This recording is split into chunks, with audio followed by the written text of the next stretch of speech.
Bonjour, je vous présente aujourd'hui une analyse technique de plusieurs actions. On va commencer par Eramé qui est tradable comme toutes les autres à partir de la plateforme de CMC Markets. Alors, petite précaution d'usage, comme d'habitude, il ne s'agit que d'une analyse technique qui ne tient pas compte des fondamentaux.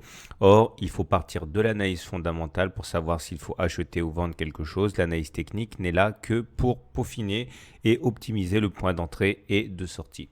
Alors on va commencer comme je l'ai dit avec Eramé sur une unité de temps assez longue. Chaque bougie que vous voyez ici correspond à une journée de cotation. Ça s'appelle un chandelier. Et pour l'instant, ce que l'on peut voir, c'est que la tendance de fond est haussière.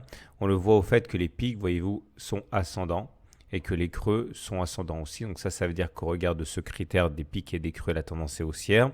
Et c'est confirmé par un autre critère qui est le fait que nous soyons au-dessus de la moyenne mobile à 150 jours, qui est actuellement à 30,6 euros. Et tant qu'on est au-dessus de la moyenne mobile à 150 jours qui monte, eh bien on est également en tendance haussière au regard de cet autre critère. Les indicateurs techniques nous disent que les haussiers tiennent toujours le marché. Et ça se voit au fait que le MACD est au-dessus de son signal, que le RSI est au-dessus de 50 et que le momentum est au-dessus de 0. Tant que ces trois critères sont réunis, la tendance est tenue par les haussiers. Par contre, si le MACD devait croiser son signal à la baisse, si le RSI devait passer en dessous de 50 ou si le momentum devait passer en dessous de 0, on risquerait effectivement d'avoir un tassement des cours, mais pour l'instant, ce n'est pas le cas. Le problème, il est essentiellement graphique. Alors parce que quand on regarde ce qui se passe ici, on voit que nous sommes venus entrer en contact avec cette partie haute rouge ici du biseau ascendant. Et le biseau ascendant est là, il est constitué de deux obliques qui convergent et qui montent. Il faut faire attention parce que si on devait casser ce support ici bleu, un retour sur le bas de ce biseau aux alentours de 35-36 euros serait absolument pas à exclure. Donc premier support important, l'oblique bleu aux alentours de 39,5 euros. Deuxième support important à partir des 35 ici, le bas de ce biseau rouge. On remarquera également que l'analyse Ishimoku des Ramet confirme tout ça, c'est-à-dire qu'on est en tendance haussière. Vous voyez, tant qu'on est au-dessus du nuage ici, on est en tendance haussière. Et la Tenkan, comme la Kijun, sont un petit peu nos supports de référence dans ce système. Il faut s'attendre à un support donc aux alentours de 38,8 euros et un autre support aux alentours de 37 euros à peu près. Donc clairement, il faut revenir aux fondamentaux. Regardez ce que vaut l'action à vos yeux. Actuellement, elle est à 41 euros à peu près. Si vous pensez que l'action elle est surcotée, qu'il faut la vendre, etc. Donc vous avez un bon point d'entrée maintenant puisque vous pouvez arguer du fait que on est venu buter contre la partie haute du biseau, donc vous pouvez éventuellement vendre maintenant. Si vous pensez au contraire que c'est une action qui mérite d'être achetée parce que 41 euros c'est pas lourd pour cette action, eh bien soit vous achetez maintenant parce que vous êtes pressé, soit il est sans doute possible d'attendre un retour sur les supports aux alentours de 35 euros pour acheter, puisque là on sera sur une zone de support. Voilà, on passe tout de suite à l'action suivante. On enchaîne avec Nanobiotics qui est dans une situation beaucoup moins enviable. On va voir pourquoi. Tout d'abord, la tendance n'est pas haussière, ça c'est sûr. Vous voyez, on est en dessous d'une moyenne mobile à 150 jours qui descend. Elle est actuellement à 17 euros. Et au regard de cet indicateur, on est donc en tendance baissière. Les pics et les creux donnent un message un peu plus ambigu puisque vous voyez, les pics sont maintenant descendants.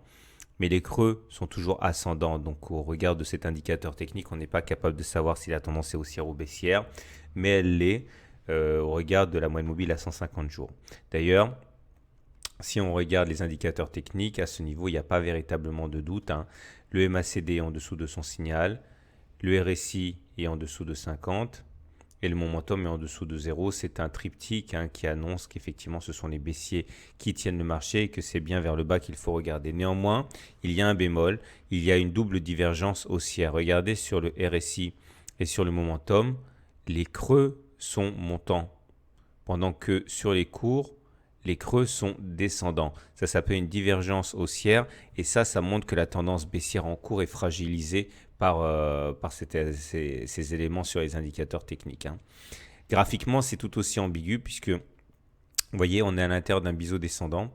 Il tient bien ce biseau descendant pour l'instant.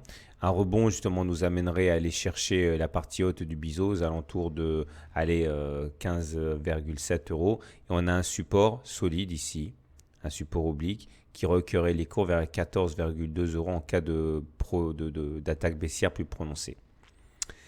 L'Ichimoku, quant à lui, donne également un verdict sans grand doute, hein, sans beaucoup d'incertitude, hein, puisque la tendance elle est baissière. On le voit au fait que les cours sont en dessous du nuage. Et c'est confirmé par la Greenspan qui est en dessous des cours eux-mêmes. Donc pour la tendance Ichimoku, c'est clairement baissier. Maintenant, regardez bien, on vient de casser un support important ici sur l'Ichimoku qui rejoint ces deux creux. Mais ça n'a pas été confirmé par la lagging span. Si la lagging span casse ce support, là effectivement on pourrait avoir une attaque baissière d'ampleur, mais tant que ce n'est pas le cas, eh bien on peut tout à fait envisager que ceci soit simplement une fausse cassure à surveiller de près. Donc clairement voilà ce qu'on a. On a une action qui vaut 15 €. La tendance est baissière pour l'instant. Si vous pensez que c'est le moment de vendre cette action, vendez tout de suite, puisqu'on vient de casser un support important.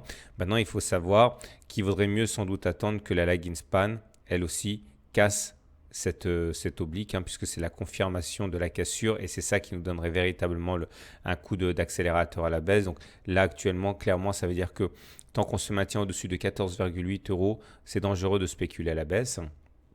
Il vaut mieux attendre que l'on casse les 14,8 €. Comme ça, les cours passeraient en dessous de ce niveau et la lagging span passerait en dessous de l'oblique de support.